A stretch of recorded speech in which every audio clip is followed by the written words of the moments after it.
Good evening, everyone. Thank you so much for joining us today at Science Gallery Bengaluru's exhibition series in Psyche.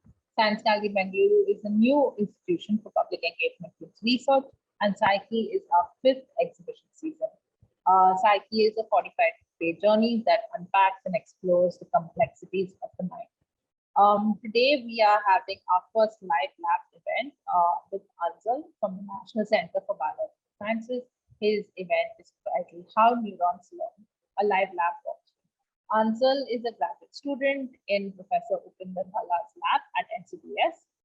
There he explores how sequential information is important in different aspects of memory formation.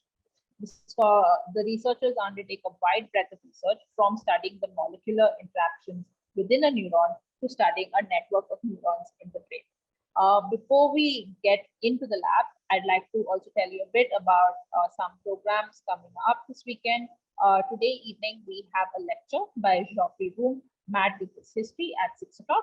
And tomorrow we have a lecture towards a museum in psychiatry by Bart Morris at 6:30 p.m. as well. I'd like to remind the audience that there will be an interactive Q&A session at the end of the walkthrough. So you can add your questions in the Q&A box and Anzal will take them at the end of the session. There's also a feedback form, so please do share your thoughts on the session and what you'd like to see from Science Gallery in terms of future programming. I'd now like to hand over to Anzal to take us through the lab. Thank you. Hi, so I'm Anzal, a grad student from Professor Upinder S lab at NCBS. I joined the lab in 2018. Before that, I was working in TIFR for a year, and I did my undergrads from IISER Trivandrum, and my training formally is mostly biology and a little bit of chemistry.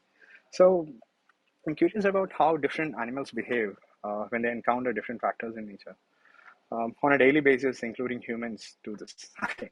So you throw a stone at a bird and it flies away. You call a pet with a sound that it comes to you. So just like that, we also encounter tons of problems to solve on a daily basis. Like every second you take, your brain is actually solving things, right? So our brains are one of the major players there. And so it was kind of natural for me to think that how these things work inside the brain. So I found neuroscience labs to be one best place to look answers for this kind of stuff. So that's how I started my PhD journey here. And if you look closely to how the brain works, there are numerous types of cells in the brain. Right? It's not just neurons, right? There are a lot of cells supporting these neurons, and those are also important.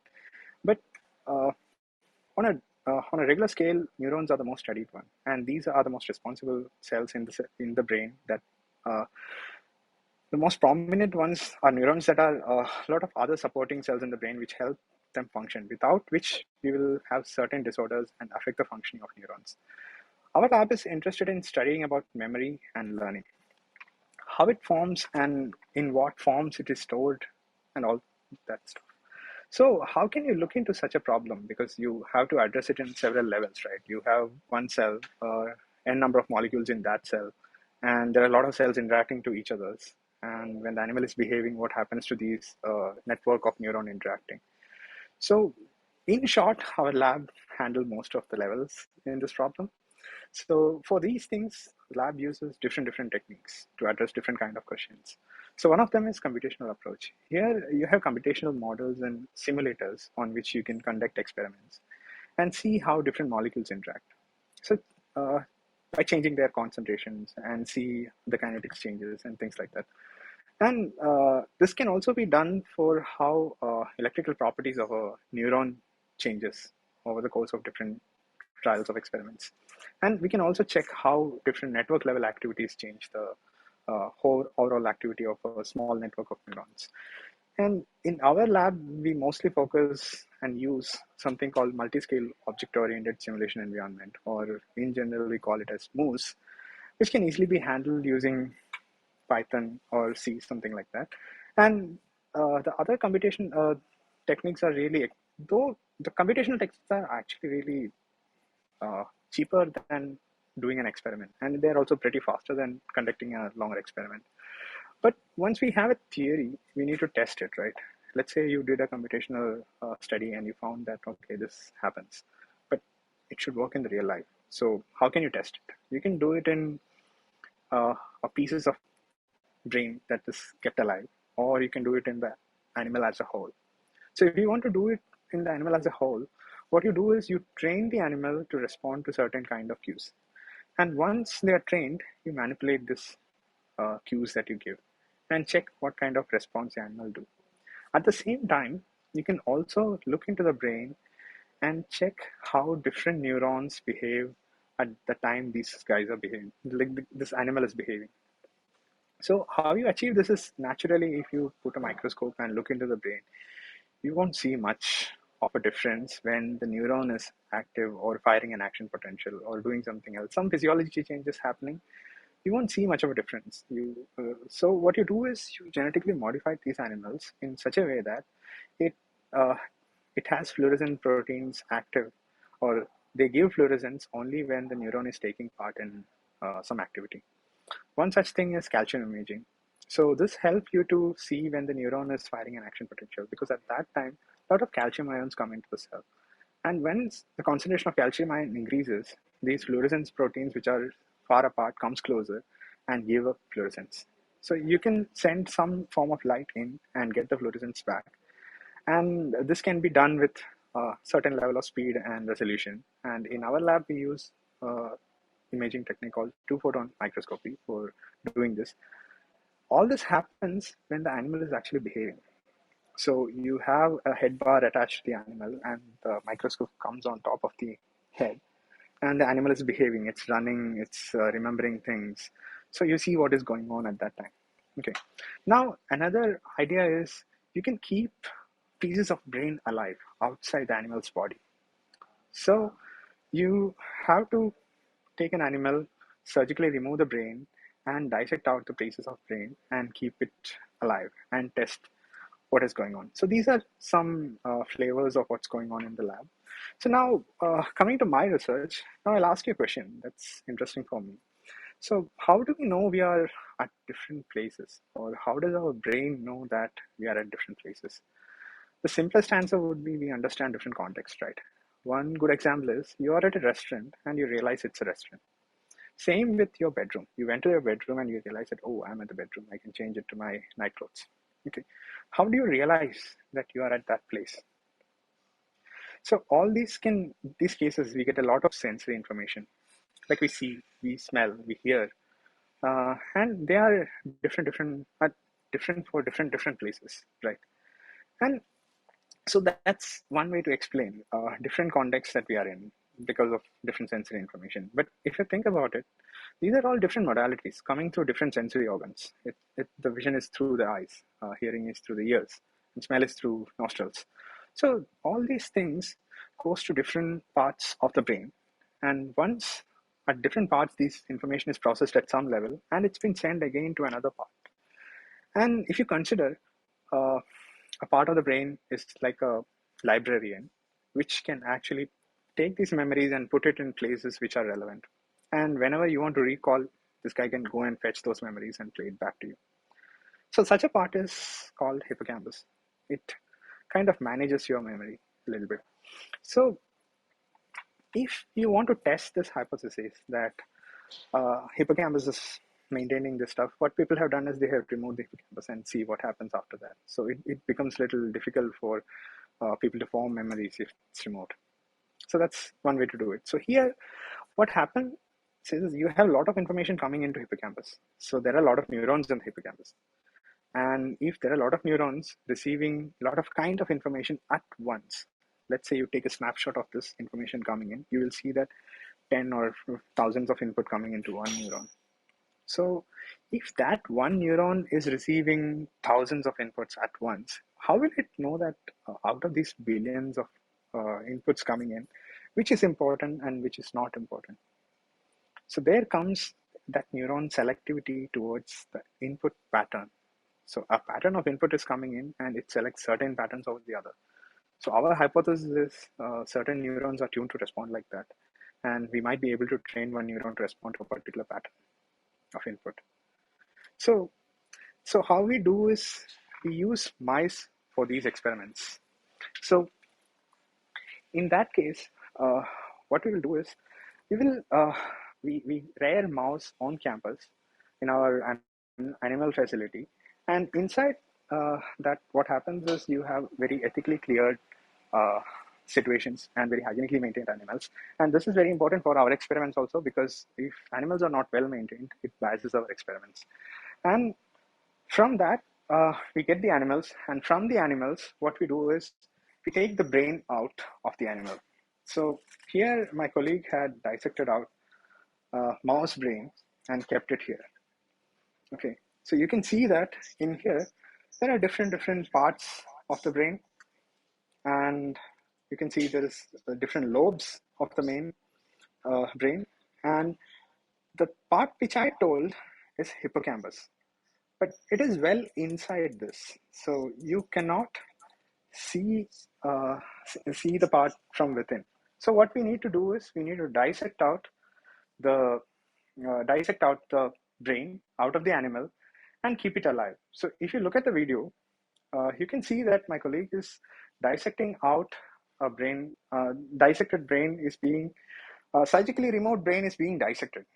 So he's actually chopping through the brain and taking a piece of the brain and then keeping it on something, right? So why he does that is the brain is a thick tissue. It's as you saw, it's like this big. So if it's this big, you cannot keep it under the microscope, and you cannot see through the whole brain. So what you have to do is you have to make thin slices of the brain. And how you make thin slices of the brain is we have a machine that helps us to do it. Because if you manually do it, you will have a lot of jaggering ends and you will end up killing a lot of neurons. So what you do is you use a machine which vibrates in a plane, and it moves forward. So what happens is it keep on vibrating the blade and it keep on pushing, so that the blade wiggles through the tissue and makes space and separate the tissue integrity. So in that way, you have minimal tissue damage and you get maximum number of live cells in that slice of brain. And these slices are thin enough that if you keep it in a solution, they can be alive if the solution has enough nutrients and other salts that's needed for the brain to survive outside the animal, because there is no blood to supply oxygen and stuff. So what you do is you now you have a brain slice which is alive. Now the question is, how will you give an input pattern to a neuron? Like, you need to activate some neurons, and it shouldn't activate all the neurons, but it should be sparse enough that it mimics a network of activity in the brain when the animal is actually moving around. So how you achieve is, if you use electric probes and just put electrical simulations, what would happen is it will just spread all over the place. So there is no specificity there. How you can achieve specificity is you genetically modify the animal and make sure that only some of the neurons get triggered whenever you want to trigger it, or activate whenever you want to activate them. So what you do is you use a genetically modified mouse and a virus and inject this virus into the brain. And with the help of this virus, you can express certain proteins which are similar to what you have in your eyes. So what happens in the eye is light energy is coming and hitting certain proteins on the receptors in the eye. And this energy is being converted into electrical simulations for the neurons. And the neurons transmit that in electrical simulation in chemical energy form, or small packets of chemicals to the next neuron. Okay, so these proteins are similar to what you have in the eyes, and they are sensitive to light. And they provide a cascade of, it's the ionic flow. So that is enough to make the neuron change its states from its resting state to its depolarized state, which basically means that neuron is electrically active now. Now it can do chemical reactions within the cell and send out, or electrical conduction within the cell and send out other chemicals at the other end, which means it's communicating to the next cell. Okay, now we have a method to sparsely activate certain cells.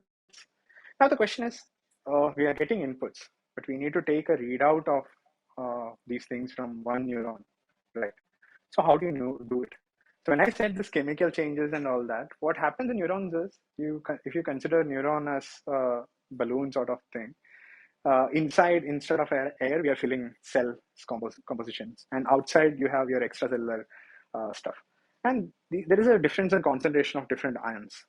So by change of this concentration, you generate a chemical potential across the membrane. And this potential or the voltage across this membrane can be measured. But the problem is these are very, very tiny. So to put into perspective, your usual battery is like 1.5 volt and it gives a couple of milliamps current output. But neurons will have something like in a couple of millivolts range and a couple of picoamps range of current. So this is in 1,000 to a million times lesser than what we are regularly dealing with. So what you need is you need to amplify these signals and record and put a conducting wire into the neuron. But the problem is you shouldn't conduct from outside of the neuron. So you need insulation for that. And it should be high enough resistance that you can measure this currents and get enough potential difference there. So in order to achieve that, what you do is you use something called glass capillary, which is basically a tiny tube of glass, and you pull that with heat. And with heat, what happens is it becomes a thin filament sort of thing, and it just becomes a pointy needle sort of thing. So now you have a very tiny needle sort of thing, which you can use to poke into the cell. So literally, you are actually poking into the cell. Okay. Now, if you see the video, you saw that he is filling the glass electrode with a solution. Okay. So what he's doing is he's filling the glass electrode with a salt solution. So salt solution will act as a conductor for us. And what will happen is whatever is happening in the cell, it becomes a continuum with the solution. And that solution, if you see, he's putting it on an electrode, head stage amplifier, which is basically a tinier amplifier here. Okay. So on this, if you see, you can see that there's a tiny glass electrode kept, and that's being connected. So you have a continuum from here, from the cell to the glass electrode and to the head stage amplifier. And this head stage amplifier is connected to a bigger amplifier that is kept on the rack. So if you look, you can see that there are a lot of equipments kept on this rack, and each equipment has its own role. So as I said, you need a very powerful amplifier to amplify these signals. Okay, now you got your amplifier, you amplified your signals, but how will you control or record these informations? It becomes a tricky bit, right? Because all of this information is analog. So you have to convert it into digital form so that it can be saved on a computer. So for that, we use something called a DAC, which is basically a digital to analog converter. And it can do both ways. Like it can send digital signals that you record on your machine to the cell, and it can also record the cell's current or potential differences and send it and save it on the computer. So now you got your cells, you got your systems record from the cells, right? And so since we are here, I will just show you how the slices of brain looks like. Okay, so this is if you look at this dish, what you can see is there are these tiny white things. These are the slices of brain that's been taken from the animal, and it's kept alive. And you can see that there is bubbling happening, and the bubbling is because, as I have told, there are there are solution. This solution has all the salts and nutrients it needs, but it doesn't have the oxygen that it needs, because it will keep on consuming from the solution, and resolve oxygen that can happen from the atmospheric pressure is little less. So we force a little bit of something called carbogen, which is with a certain percentage of carbon dioxide and certain percentage of oxygen, and that's been helping us to keep the oxygen flow in the solution steady. Okay, now you have your slices alive, and once you keep it under the microscope, what happens is you can see something like this. So this is a screen that is being streamed from the microscope. So here what I'm doing is this is the surface of the slice, and I'm slowly going down, and then you start seeing tiny blobs like this guy. So slightly triangular and this kind of blobs. So here there is one here. So I'm just moving up and down to show you how it looks like. So if you see, this is the dial that I'm rotating, and this dial helped me to move the objective up and down from here. So here, this objective is being moved up and down as I move, but it's not very visible on the camera because it's very fine movement. So when I move this much, what movement happens is in 10 microns or 20 microns or something like that. So if you have noticed, there is something interesting which is extending from this corner and going towards this cell, right? So if you look closely, it's like a needle that is going towards it, and this is the same glass capillary that is shown under the microscope, and it's also filled with the salt solution. Okay, now how do you move this capillary? You saw the size of the capillary, you saw the size of the cell, and I'll give you a number which can make things easy. So the cell body size, which is the triangles that you saw, those are of the order of 20 microns or 30, less than 30, like 25 microns, 15 microns, something like that. So, and the size of this needle that you saw is 2 to 3 microns. So you need to move this in couple of microns precision. Do you think you can do it with hand? What will happen if you do it with hand? You will just make a smoothie out of the brain, right? So it's not feasible. And you can't hold onto that location for too long and keep on recording while these things are happening. And if you have noticed the entire area, you will see that there are a lot of aluminum cages around this, because the amount of current that we record is very tiny that even my headphones can give signals in the recording. Okay, so in order to avoid that, we put a lot of shields. So these are all Faraday cages around this whole setup that help us to keep this noise free. And that way we get minimal noise. And if I'm recording, holding and recording from the hand, that will add to the noise, right? So in order to avoid that, we use something called a micro manipulator.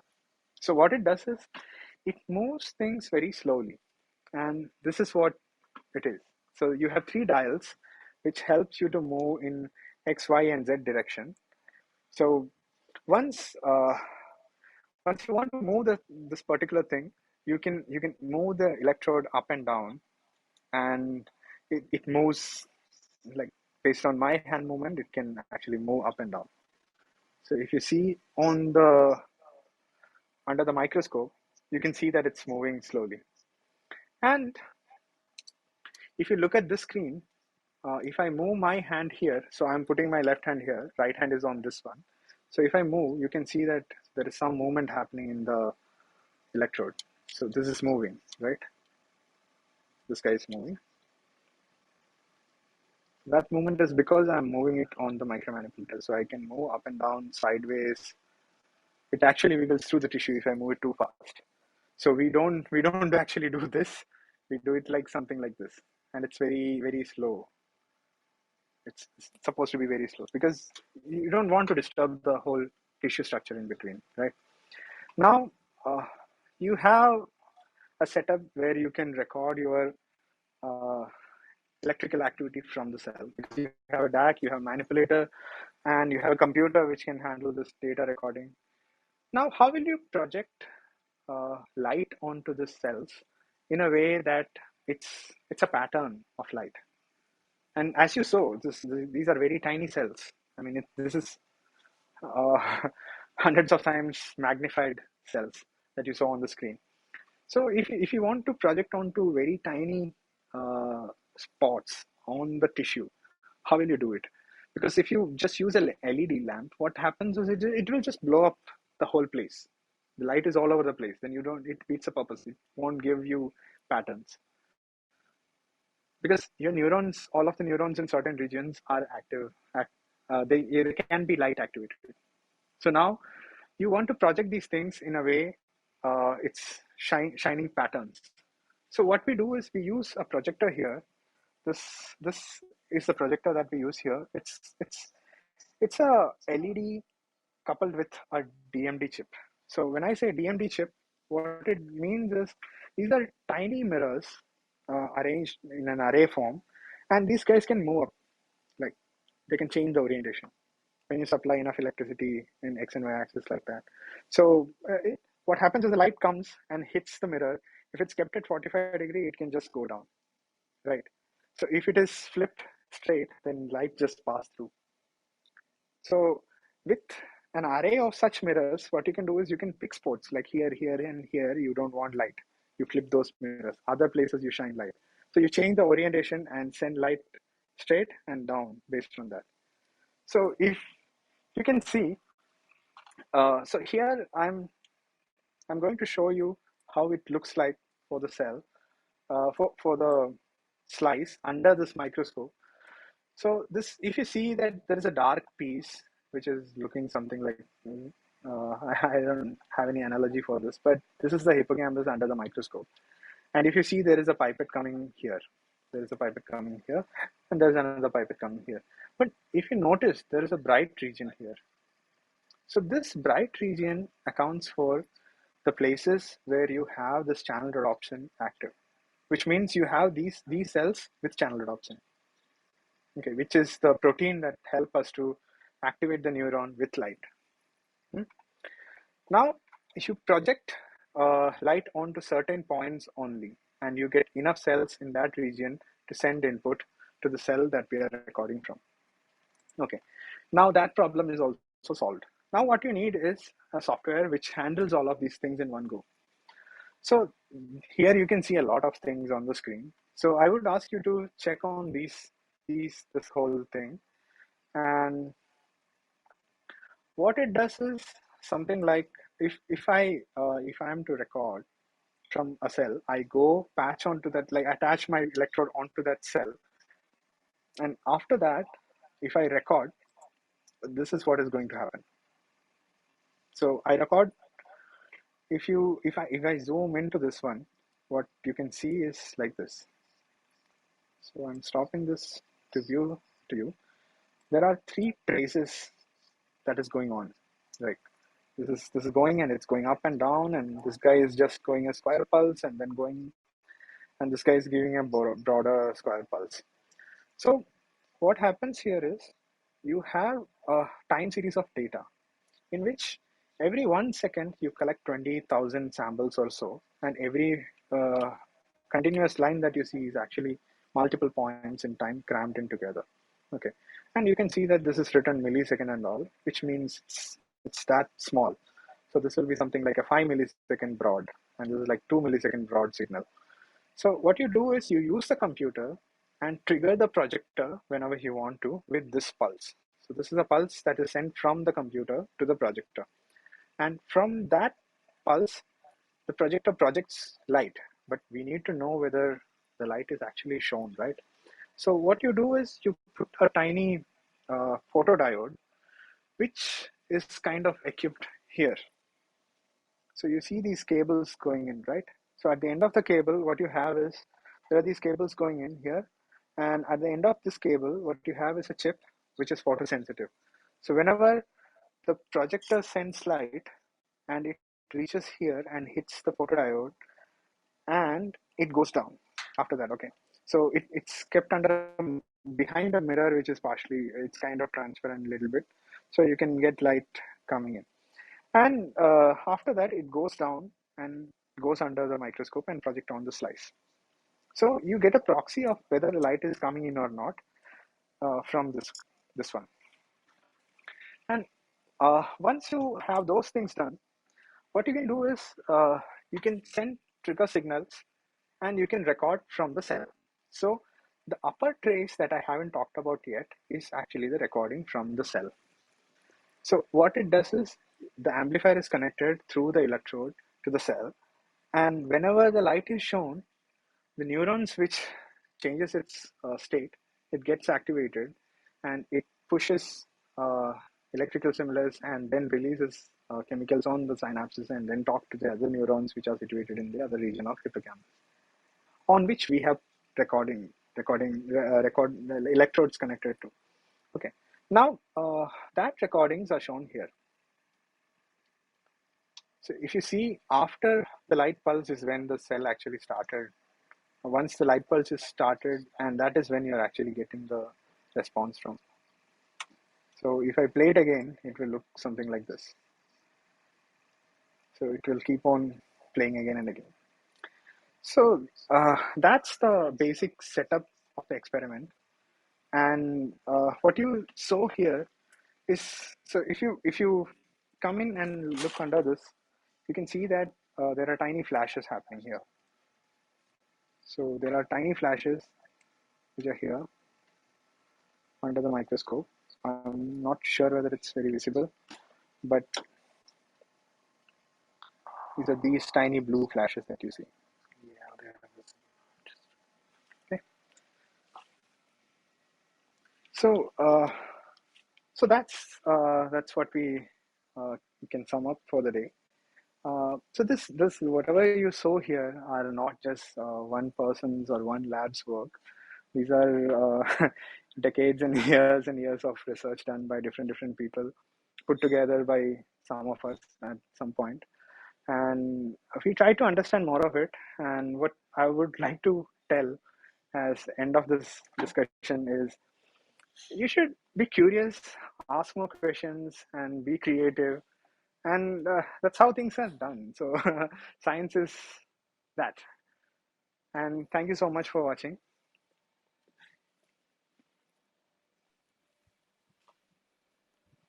Thank you, Anzal. Maybe we'll just wait for you to be back at your bench before we start taking questions. I'd just like to remind the audience that you can add your questions to the Q&A box, and Anzal will be happy to answer them now. So please feel free to write your questions in the Q&A box, and we can go ahead and discuss this. Yeah, Anzal's back. All right. Thanks a lot, Anzal. That seemed that was a very interesting dive into your both your research work as well as into your lab and the kind of experiments that you guys are undertaking over there. There were already some questions in the chat box while you were taking us through it. So maybe we can start with that and wait while other questions come in and get the discussion going. So the first question I think that came from Raj while you were initially speaking about photon microscopy. Though I'm not sure if you do stuff where the animal is alive, he asks, in the case the animal is alive during photon microscopy, would you also need to make sure that the animal's head is not moving, especially if you're sort of imaging from the brain? Yeah, so there are different approaches to this. In our lab, what we do is head restrained mouse imaging, which means that head is kept attached to the behavior setup where the microscope and the head location is constant. Okay, this is again to photon microscopy. And there is another way to do this where you attach your microscope on the head and let the animal move around. Okay, so basic idea is relative motion between your microscope scanners or the sensors and the objectives. So it's like image stabilization. You keep things relatively not moving, and then it's cool. You can image it. So there are two approaches. You leave the animal around and roam around while this thing is attached. And the other bit is you don't let the animal move around or move the head around, but the animal is attached to the imaging setup. Yeah.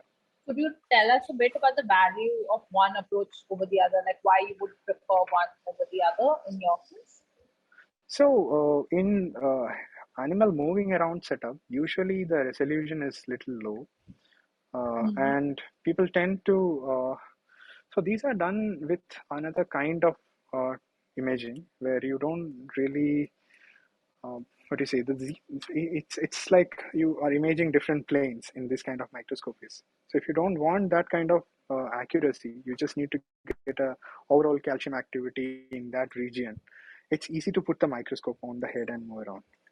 So if you don't want that, but you need to get the resolution in Z plane, and you need a bit more area to be covered.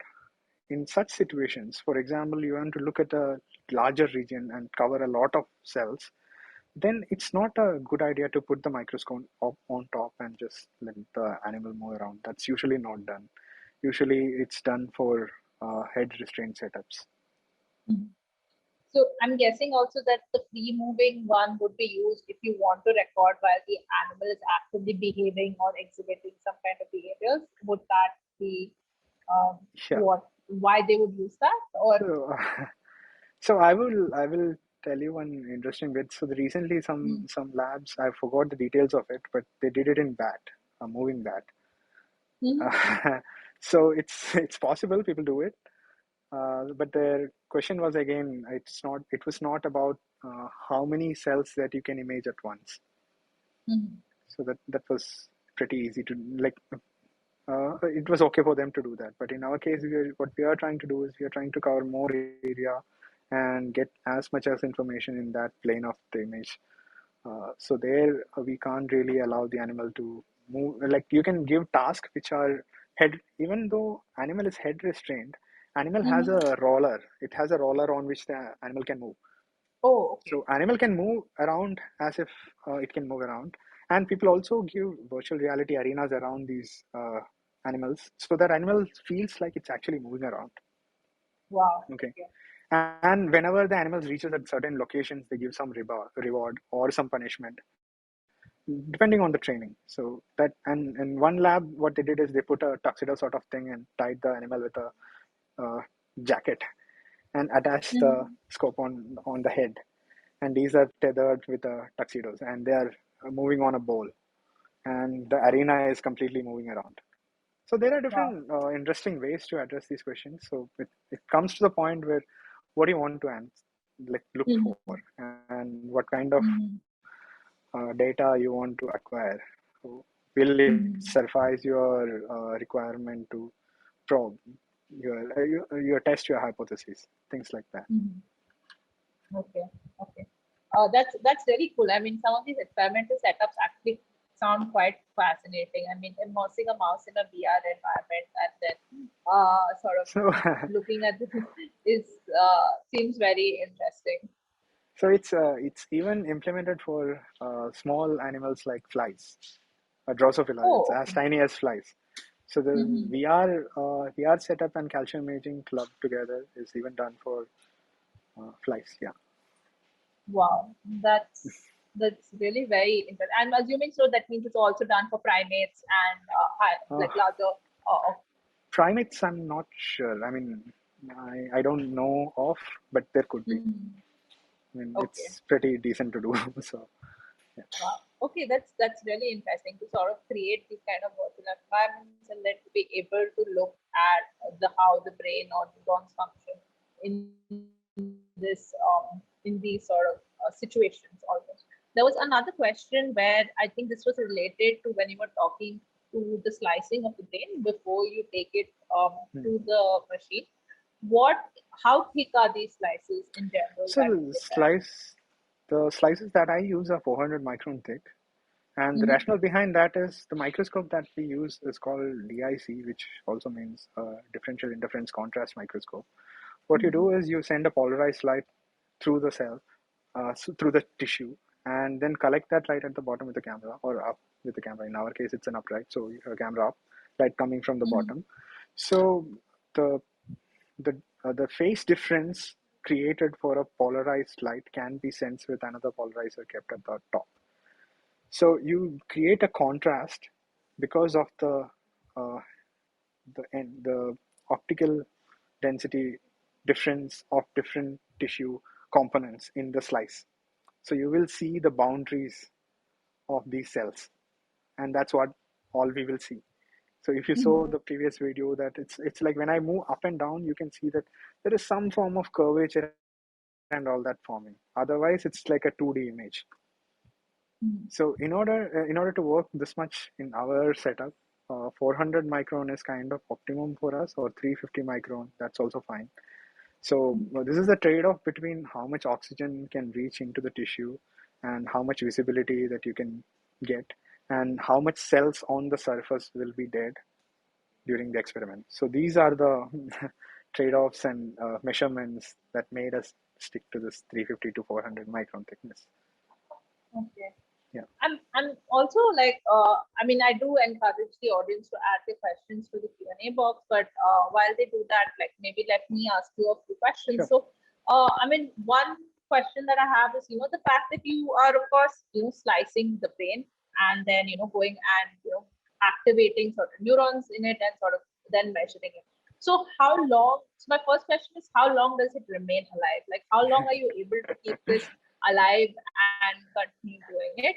That's one. And of course, alive now means different things, right? Like, of course, we would no longer say that the animal is alive, right? Like, because the Yeah. animal has been sacked and the animal is not alive, but the neurons are still alive, or they're functioning and they are doing this. And I'm wondering whether there are any artifacts, like does it change the way, like, the fact that now you've sliced the brain, and now that uh, I, I assume that the brain would undergo a huge amount of stress when this would happen, right?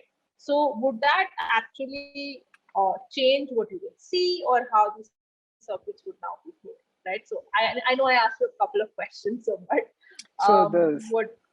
simple answer is yes and no, and for whether things change or not. So some things changes, some things don't, and I'll come to that. First, I'll answer how long they stay alive. So I would tell that as an interesting question, because if a slicing went well and everything is perfect, as in the concentration of, because these are all done by humans, right? We do it, and the chances of me making error is pretty high compared to machines in terms of precise jobs. So you measure a certain amount of salt, you put it in the water, and you make this ACSF, or artificial cerebrospinal fluid, that we keep the slice alive. So the concentration of these things can change, right, when you're measuring and making the solution. And as I showed, we are dissecting it with our hands, and we take the parts of the brain out. So during this process also, you can actually damage a lot of brain parts. And you're using the vibrotome and taking the slices out. So at this point also, you'll be damaging a lot of cells. So after all these possible damages, if everything went well, I would tell, I mean, the best I have gotten is 7 to 8 hours. So beyond that, you will see that the cells dying. So how do I know that the cells are actually dying? So if you look under the microscope and you are seeing that the shape of the cells are wrinkling up or blotting up, or the borders are becoming darker, so that means the refractive index is changing quite a bit. And this usually happens with dying cells. So that's one proxy to check, and this is how long it stays alive. And the next question is, what all things changes when you take it out of the animal and keep it alive? So there are a lot of inputs that hippocampus is getting every millisecond or second, or any time you take, it's getting some or the other input. So that becomes little less or no, because you actually removed all other parts, right? Only hippocampus is there. So it's not getting any other input from the cortex or any other amygdala or other parts of the brain. So that leads to a suppression in a lot of spontaneous activities, which means randomly here and there neurons are spiking. So that you don't see much in the slices. It's a little less. But otherwise, electrical properties, as in the conductance of the neuron, the electrical properties are mostly kind of same, I would say, if everything is fine. And if your solutions are gone bad, then they also nosedive. You'll see it pretty fast, so you'll know that you won't make any mistake of recording for hours and realizing that, okay, it was not a good slice. You will come to know it pretty fast. Yeah. Right. Okay, so there's another question that's come in. I guess the question is, how do you relate the learnings to humans? I think what they're trying to ask is, like, what you see in mice, what the kinds of findings that you have, how do you relate this to human memory, or are there any things that you found out or seen in your lab? So the thing is, with humans, you can actually ask them, do you remember what you did? Right. So with animals, what you can do is you can only train them to respond in certain ways. So you look for the proxies. So one thing that we do in the lab is you give a small air puff to the eye and wait for some time, and then give some other stimulus. For example, play a sound. So with all of these things, you can take the readouts. So play a sound, and after a while, you put a small air puff on the eye, and you do it repeatedly. And even if you don't give the air puff, the the eye blink won't happen. Sorry, eye blink happens. So that's an indication of the animal has learned and associated that after the sound in some time, I will get an air puff. So this is similar to what Pavlovian condition was, right? He rang a bell and he fed the animal at constant time. And after that, he checked whether the salivation is happening because the animal is anticipating. So I can only tell that explanation for his question, that learning is something that we cannot ask the animal directly and get a feedback, but observe their behavior to the inputs or to the manipulations that we did during the behavior. So that's one thing. Another aspect of learning that you can relate to is how synaptic strengthening happens inside the neurons. So that's broadly we say it as plasticity. Okay, so what happens is if a neuron is firing a couple of times repeatedly and another neuron is receiving every time it fires, so the chance of these guys getting uh, the communication becomes easier basically. They get strengthened in their synaptic strength, so that we call as plasticity. So that's one aspect of learning that you can tell. That's kind of similar in humans, I think, because fundamentally that is what is happening when you do same thing again and again. What happens is these neurons are pretty easy to fire together. So that's one way to go about it. Yeah. So, but if you're asking me like whether the animal is remembering exactly how it is, how it done, I don't know. Only readout we have is from these things. We can't ask the animal and get to know. So we see what happens with manipulations and uh, modality changes. What happens? So that's the readout that we can get. Okay. So I think, thanks, Anzal. I think something that came out like from both this interaction as well as from what you showed us of your setup is that, experimental design is really important, right? The way you design your experiment and the questions you ask of your system are very crucial to what you can finally see or what you can finally actually understand. So the way you frame your initial hypothesis or your question, as well as the way that you set up your experimental system, right? So the experiment design.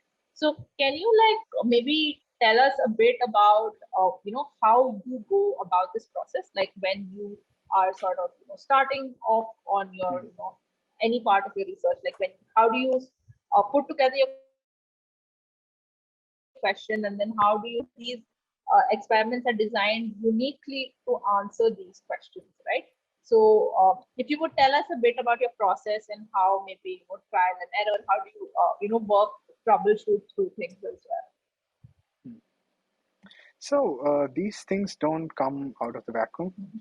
These are a lot of people worked in the similar line for ages. Like field is double the age or triple the age of my lifespan. So it's like that, right? So centuries people have been working on these things. So we stumble upon certain curious problems. So let's say you know that ants which walk from their nest to food source, they remember the location, right? So I'll quote a cool experiment there. What happened is these are called desert ants. This is very fascinating for me because this is something brought me towards my PhD. Okay, so these ants can remember where their food is. So they walk from the nest and come back to the location. And how do you know how they are doing this? So the easiest way is make them blind. Because you can think that okay, they are seeing the location and remembering, like take the second right from this piece of grain of sand or something like that, or log of wood. I saw this log of wood, take right, and then I'll reach the location where the food is. But people have tried it. People tried them in the dark. Can these insects find the location. Right? It looks like they can. So one way what they did is they just cut off the cues, which is the optical cue. They made it dark, and they made sure that a food source is available. So here the process is you find a problem, which is how do these ants recognize food source or remember food source? How do they navigate to that location and back to the nest? So that was the problem. And what you can think of is there are 100 ways they can do it. They can think of smell coming out of the food. So what you do is you place a food source which do not have smell. So it's like a spherical cow. That's what we call usually. What you do is you reduce the problem into a phase. You have only certain things that you need to address. First, you find the problem, then you list out what all could be the possible reasons, and you strike one by one down. And if you're curious how they found out these ants are doing, what they did was they attached extra leg to the ants and cut the legs from the ants. And during both of these experiments, they couldn't stop at the location they wanted to stop. So the idea is they were counting the step. Okay. So there are cool ways to do it. There are simple ways to do it. And important thing is find interesting questions and go through it systematically, one by one, step by step, and list out what could be the possible reasons behind all these things. So that's the approach. And rest of the things comes from reading and interacting with people in the field. So you read a bit, and then you will get to know, yeah, that these things are Okay. already done or not. No, that's a really useful insight for people, who are looking to start thinking of how do you design an experiment, like how do you approach a question with a sort of scientific method. And I mean, I guess what also struck me when you were speaking about this ant experiment is how we bring a very anthropocentric approach to these questions. Like even though you spoke about ants finding food sources, and right, the first thing you said, like, is it visual, which is the way that we mostly remember Yes. things, right? Like even though an ant occupies a very different kind of ecosystem, a very different kind of physiological system of to its ecosystem, and still our first assumption is it visual, which is just the way that we do it, right? And we have this very human centric approach to even the questions and the problems that we pose in our research. So that was like, that really struck me interestingly, and so I just wanted to bring that up. But yeah, it's a super cool experiment, and I'm glad that people went up to the point of taking off the legs and adding new legs and seeing and realizing that it's about steps. So I think that was thanks for sharing that with us, and I hope this session is able to sort of inspire people to try some of their own experiments. There is one more question. It's slightly different, but I'll share it with you, and you can see if you're able to add something to this. The visitor wants to know, if you want to study the perception of time, for instance, right? How does the brain perceive time? What was the approach you would take? And could you recommend any resources to look at some work in this area, especially monitoring brain activity using psychoactive substances? I mean, maybe you could answer a bit about the perception of time. So what you can think of is there are different models already in the field which suggest how time works and how different contexts come into memory one after the other, which is basically time, right? You know that you are in this context, and for example, what you do when when I ask you to describe your day, chances of you starting from waking up and then doing your morning rituals and then following up rest of the stuff, and then you will have an order of things happening. So if I'm to approach that question, what you can do is you can dissect out and change certain aspects of this. So one cool experiment people have done is uh, you need to know how long you walked. Like one animal is moving around in an arena, okay, and it has a food source or some reward kept in one location. And it has to remember how long it takes from this place to reach the other place. And what they did was they put an treadmill in between. So now distance is out of the picture. You are just running on the treadmill. It's not going to move anywhere. You have to account for time. So you stop the treadmill at certain time point and then allow the animal to move. Right. So you can manipulate the factor of time in that way, and then come to the conclusion how the behavior is changing based on that. And as he has asked, psychoactive substances, that is what all the neuroscience is about, right? You use different substances which can either block or promote the activity of neurons and see what happens. So so this is different from actual time references. This is just you manipulating the network activity of the neuron. So that is different from actual time perception. Like it can actually change the perception of your time, but again, at what extent and how long these things changes. For example, it's like usually there is a distance problem in physics, right? You take 3 steps upward, and if the drunkard is taking 3 steps upward and there is 2 steps backward, how long you'd move, that kind of things. So it will be like that, because it's a psychoactive substance that the person had consumed, and the time perception they kind of lose. So in lab, what we do is like I told you about a simple experiment. You play a sound, and then you see how long it takes for the animal to blink. Like when you supply an air puff, and you change the time between this. You can increase the time, decrease the time, and at every time point, if the animal is doing this, you will come to know at what time distances this is happening. So you can manipulate the distance between these events and see. So that these are all standard methods people have done, but I don't know whether this answers this question specifically. No, I think that's a great way to at least start thinking about how we could look at the perception of time from an experimental approach. And I'm sure there will be more resources to also read about this. Like Anzal mentioned, there is a lot of research on this topic, so I'm sure there will be plenty of material to look into as well. So time cells, if you just Google up time cells or place cells, things like that. So these are all named after different things, but what they do is those cells show certain kind of network activity during certain learning paradigms.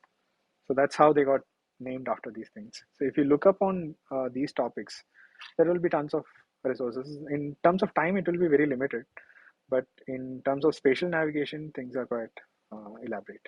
Yeah. So that's some resource because he asked for resources. So that's something No, that you can look absolutely. at. Yeah. All right. So I think this is a good point for us to bring this session to a close. We've almost reached the end. So I'd like to thank everyone who joined us today and to let you know that the recording of all our events are uploaded on our YouTube channel. So in case you've missed any of our previous events, do check that out. You can also watch Professor Upinder Bhalla's lecture, Memories at the End of the Rainbow, which talks more in depth about the research that Anzal and the rest of his lab conducted. So, if you're more interested in understanding memory formation and especially the Pavlovian experiment, which Anzal spoke about, Professor Bhalla talks about it in a lot more detail in his lecture. So do check that recording out on YouTube. You could also consider signing up for a panel discussion with Raghu Padmiyar, Sridhar Venkatapuram, and Sujata Raman, titled Thinking in a Dish, Stem Cell Research and the Human Brain. So if you are curious about how whether the brain grown in a dish are alive and whether they have activity or so on, this is the panel discussion for you to join in for. And also you could also sign up for an event by our experimenter Snehaja called Dogs and Us Barking Up the Right Tree, which explores more the psyche of animals and how we as humans think about animals around us. So again, thank you so much for joining in for this event today. And please do fill out the feedback form, sign up for the program and see the exhibition before it closes on the 15th. Again, thanks a lot, Anzal, for taking the time for doing this session today. And it was a pleasure having you. Same here. Thank you.